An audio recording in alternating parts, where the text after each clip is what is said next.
മനാഫിനെതിരെ പരാതി നൽകിയിട്ടില്ല അർജുൻ്റെ കുടുംബം. പരാതിയിൽ ഉൾപ്പെട്ടിട്ടുള്ളത് മനാഫിൻ്റെ ചാനലിൽ പോയി അർജുൻ്റെ കുടുംബത്തിനെക്കുറിച്ച് മോശമായ കമൻറ്റുകൾ ചെയ്ത ആൾക്കാരെയും ചില യൂട്യൂബ് ചാനലുകൾ അർജുൻ്റെ കുടുംബത്തെ വളരെ മോശമാക്കി ചിത്രീകരിച്ചതിനെ കുറിച്ചുമാണ്.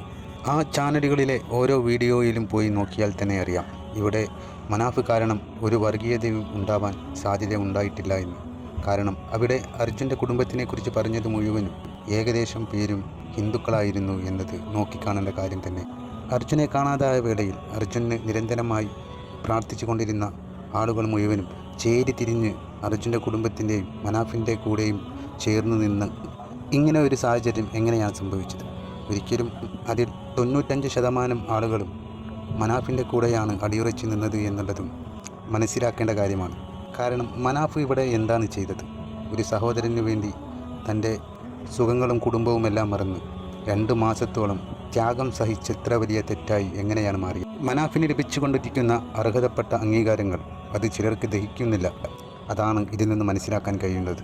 മനാഫ് നമ്മൾ വിചാരിച്ച പോലെ അത്ര സാധാരണ മനുഷ്യനല്ല. വലിയ ബിസിനസ്സുകളും അനേകം ട്രക്കുകളും കൂടാതെ മലേഷ്യയിലും മറ്റും ബിസിനസ്സുകൾ നടത്തി വരുന്ന മനാഫിൻ്റെ യഥാർത്ഥ മുഖം മനാഫ് ജനങ്ങളുടെ മുമ്പിൽ ഒരിക്കലും തന്നെ കാണിച്ചില്ല. സാധാരണക്കാരനിൽ സാധാരണക്കാരനായി തന്നെയാണ് മനാഫ് നമ്മുടെ മുമ്പിലെല്ലാം നിന്നത്. ഞാൻ ഒരു സാധാരണക്കാരനെ കൊണ്ട് കഴിയുന്നത് ചെയ്തു എന്ന് തന്നെയാണ് മനാഫ് പറഞ്ഞത്. മനാഫിന് അർജുൻ്റെ ദൗത്യം പൂർത്തീകരിക്കാൻ വേണ്ടി തൻ്റെ JCB വരെ വിൽക്കേണ്ടി വന്നു. ഇതിനെക്കുറിച്ചൊക്കെ അറിയുന്ന ജനങ്ങൾക്ക് മനാഫിനെ ക്രൂശിക്കാൻ ശ്രമിക്കുന്നത് എങ്ങനെയാണ് കണ്ടു നിൽക്കാനായി കഴിയുന്നത്?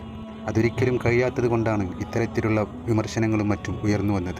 മനാഫിനെ പൂർണ്ണമായും കേസിൽ നിന്ന് ഒഴിവാക്കും. കേസിൽ കുടുങ്ങാൻ പോകുന്നത് യൂട്യൂബേഴ്സും മോശം കമൻറ്റിട്ടവരുമായിരിക്കും. എന്നാൽ ഈ മോശം കമൻറ്റിട്ടവരെ അറസ്റ്റ് ചെയ്യുകയാണെങ്കിൽ അത് എത്ര പേരുണ്ടാകുമെന്നുള്ളത് പോലീസിന് തലവേദനയുണ്ടാക്കുന്ന കാര്യം തന്നെയാകും. ഇത്രയേറെ പേരാണ് ഇത്തരത്തിലുള്ള കമൻറ്റുമായി മുന്നോട്ട് വന്നത്. അർജുൻ്റെ കുടുംബത്തിനെ ഇനി ഒരിക്കലും മോശമാക്കാൻ ശ്രമിക്കരുതേ നമ്മൾ. ആ കുടുംബം വലിയ വേദനയിലാണ്.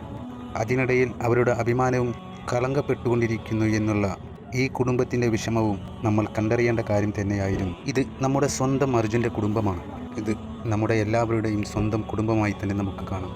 നമ്മുടെ സ്വന്തം അർജുനു വേണ്ടി ഇവരുടെ മേലുള്ള ചെറിയ തെറ്റിദ്ധാരണകൾ ഒഴിവാക്കാനും പരസ്പരം സ്നേഹിച്ചും സഹകരിച്ചും മുന്നോട്ട് പോകാനുമുള്ള മനസ്സ് എല്ലാവർക്കും ലഭിക്കട്ടെ.